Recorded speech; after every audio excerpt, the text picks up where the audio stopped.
At least two powerful forces combine to make the perfect textual preservation of the Quran the bastion of Muslim confidence. On the one hand, much like the other proclamations of Islamic pride, it is a ubiquitous axiom that becomes ingrained in the Muslim psyche. At no point has anything in the Quran ever been changed. It comes down to us exactly as Muhammad received it from Gabriel. In this, we are told, is a prophecy of the Quran fulfilled. Surely we have revealed the reminder, and we will most assuredly be its guardian. On the other hand, this belief in perfect textual preservation also forms the very basis for the condemnation of modern Judaism and Christianity. One of the most well-known da'wah initiatives in the United States, called Why Islam, summarizes the sentiment well. The Psalms, the Torah, and the Gospel, according to Islam, are no longer in their original state. They have been added to, cannot be traced directly to their prophets, or were simply altered. Only the Quran has been preserved in its original state, exactly as it was revealed to the Prophet Muhammad. Serving as a basis for the rejection of other faiths and the acceptance of Islam, the preservation of the Quran is critical to Islamic apologetics. But it is even more important to Islamic theology.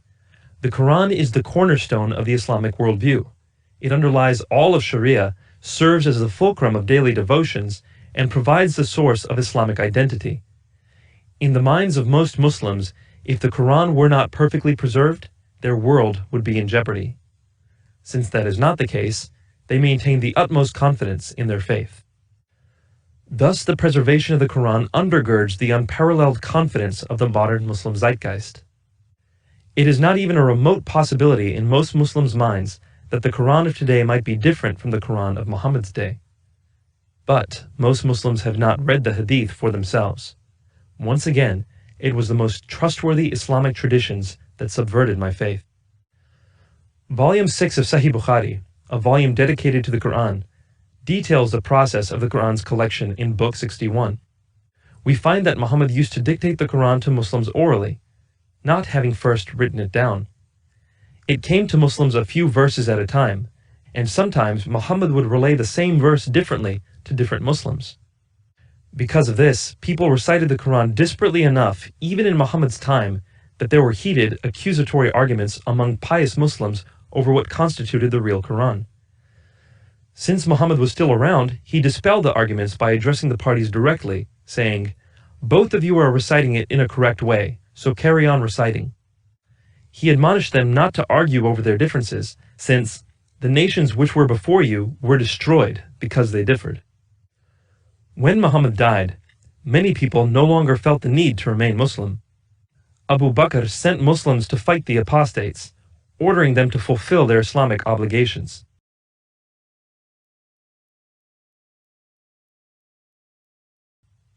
Muslim fought former Muslim until many who had known the Quran lost their lives in battle.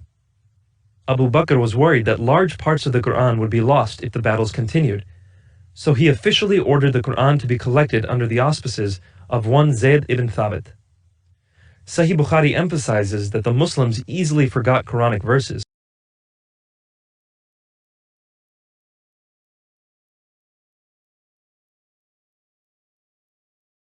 On one occasion, only a single person was able to testify to some of the Quran's verses. After Zayd finished, the Quran was ultimately given to one of Muhammad's widows to safeguard. Even though the primary purpose for this collection was that verses not be lost, it was discovered that Zayd had accidentally left a small portion out of the Quran. Moreover, regions of the Muslim world were reciting the Quran incongruously enough that an appeal was made to the Muslim leaders to save this nation before it differs about the Quran. Breaking from the preference of Muhammad, who simply told his people not to focus on the differences, the Khalifa Uthman ordered that the Quran be standardized. They recalled the previous copy from Muhammad's widow, edited it, copied it, and distributed the copies to each Muslim province. Then, to settle the disputes over the Quran once and for all, Uthman ordered that all other Quranic materials, whether written in fragmentary manuscripts or whole copies, be destroyed by fire.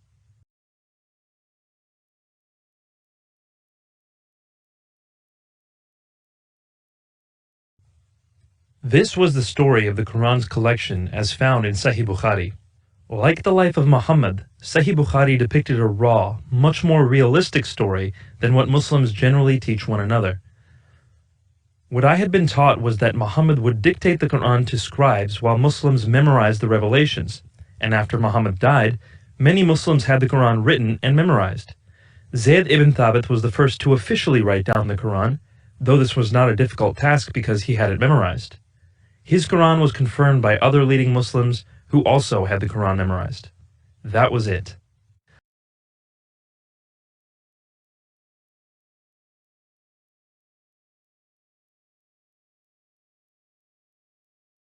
According to widely accepted knowledge, there were no arguments over its contents, no poor memories, no fear of lost passages, no solitary witnesses, no forgotten verses, and certainly no orchestrated destruction of variants. The process of collecting the Quran recorded in Sahih Bukhari was so choppy that it left the door wide open for lost sections of the Quran. In fact, Sahih Bukhari testifies to this. When Zayd's standardized Quran was distributed, it left out some sections that a man named Ubay ibn Ka'b used to recite.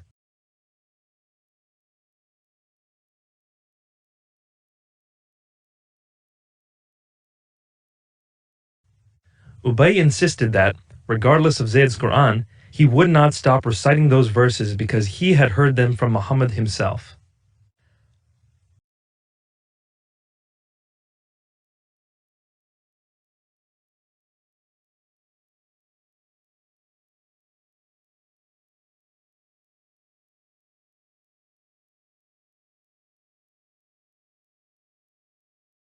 I was shocked by the testimony of Sahih Bukhari. Why had my teachers not taught me the whole story? What else didn't I know? I turned to other books of hadith for their story. Sahih Muslim, the next most trustworthy source, records more problems. It documents that a whole surah is no longer found in the Quran, and at least one verse went missing around the time of Muhammad's death.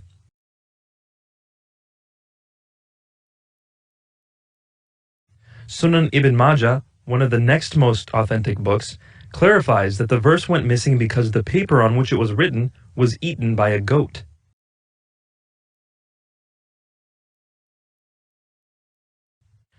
As I continued my research, tradition after tradition kept cropping up that challenged the preservation of the Quran.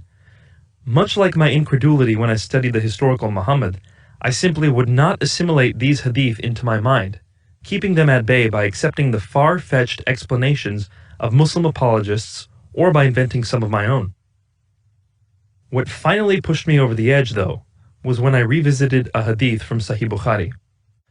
According to the hadith, Muhammad named 4 men as the best teachers of the Quran.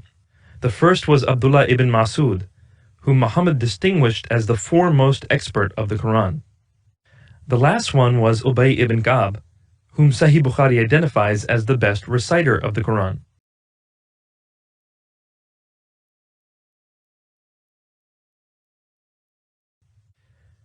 These were the men that Muhammad hand-selected as the best teachers of the Quran. But as I studied the early sources, I found that they did not agree with the final Quran, which has been passed down as today's version. They didn't even agree with each other. In addition to the previously quoted hadith in which he refused to stop reciting certain verses, Ubay is known to have had 116 chapters in his Quran, 2 more than Zayd's edition. Ibn Mas'ud had only 111 chapters in his Quran, insisting that the additional chapters in Zayd's Quran and Ubay's Quran were just prayers, not Quranic recitation. Multiple early Muslims documented the differences between the many Qurans of the early Muslim world. Though it was thought that all of those documents were destroyed, one resurfaced in the early 20th century. It shows that, in many places, Abdullah ibn Mas'ud and Ubay ibn Ka'b agreed with one another where Zayd ibn Thabit's Quran differed.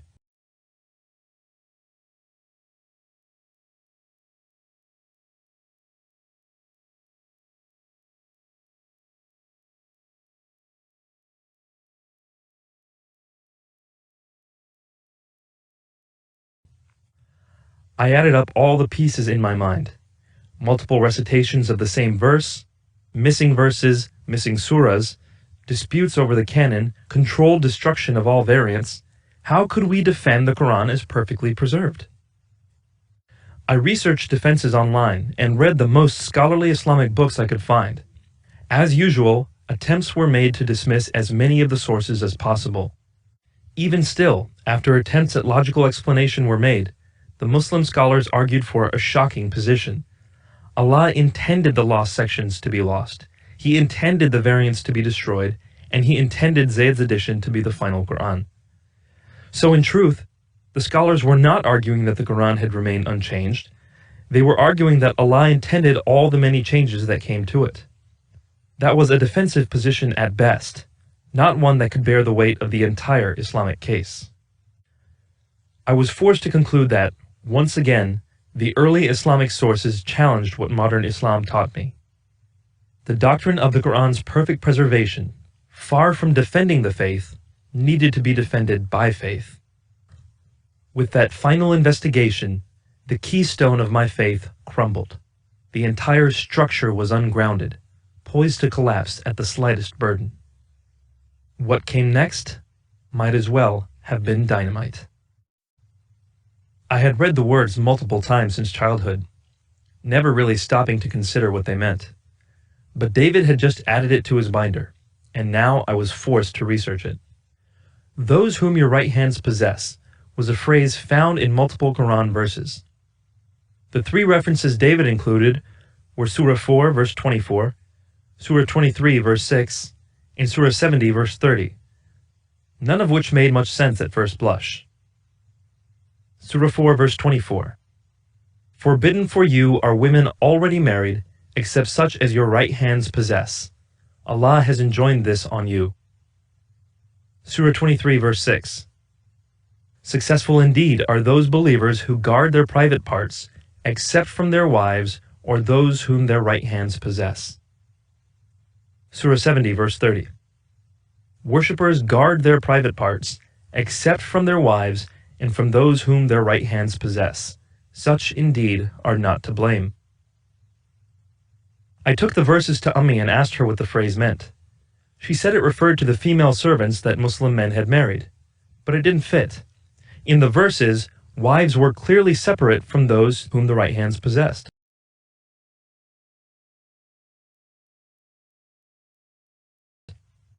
When I pushed back on her interpretation, she deferred to scholars in the Jamaat.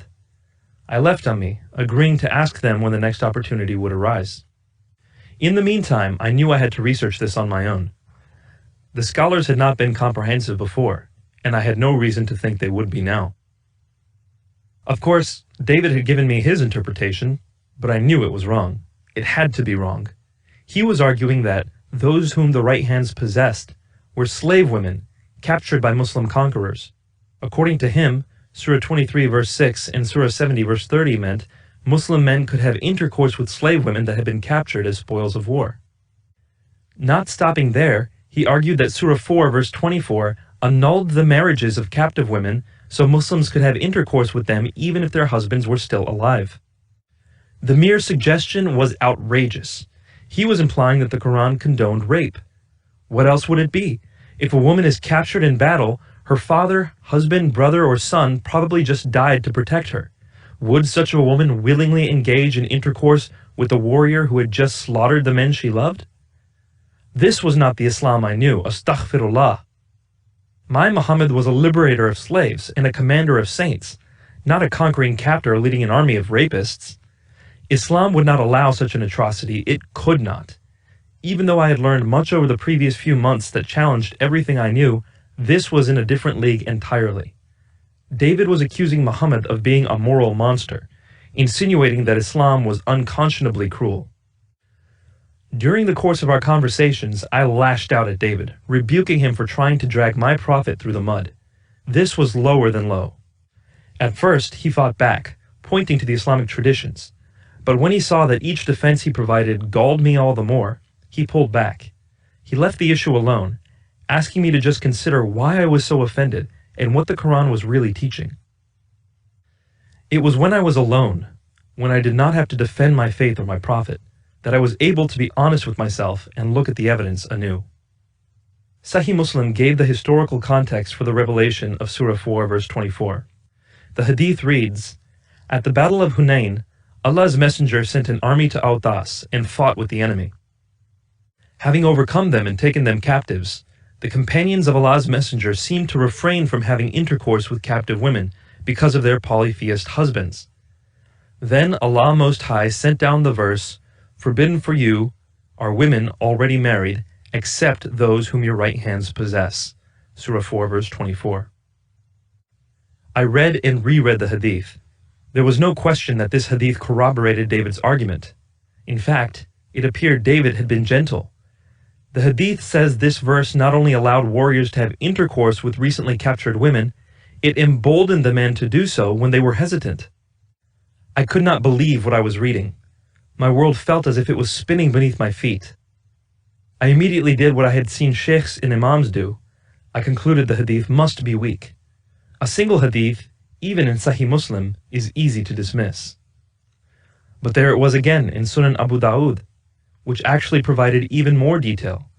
The Muslim warriors were hesitant to have sex with the women because their husbands were still alive and in their presence.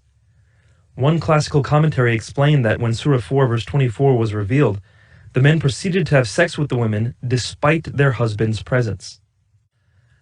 Sahih Bukhari contains a similar hadith. It also describes Muslim warriors who were hesitant to sexually engage their captive women, but for a different reason. The warriors were worried about getting the women pregnant. Muhammad allayed their concerns, telling them that it was Allah's choice whether the women got pregnant or not. Sahih Muslim adds to this hadith, saying that the Muslim warriors did not want to get the women pregnant because they planned on selling them. That was enough. Not only was David right about the meaning of those whom their right hands possess, but the truth was inescapable. It was in the Quran, it was in Sahih Bukhari, in Sahih Muslim, in Sunan Abu Dawud, in commentaries. It was everywhere. How could it be possible? The Quran allowed men to have intercourse with women whose lives had just been destroyed, sometimes in the presence of their captive husbands? Allah and Muhammad both showed no concern for getting the women pregnant or later selling them into slavery? How could it be possible? What if it were my people who had been conquered by Muslims? What if I fought to protect my family, only to see Abba killed, to see Baji and Ammi? No, that was more than enough. I was done. I could not think about it any longer. It was revolting, and thinking about it would only cause me to despise my prophet and my faith. I would not allow myself to despise them, but I could find no way to excuse them either. So I was done. I was done fighting. I was finally broken.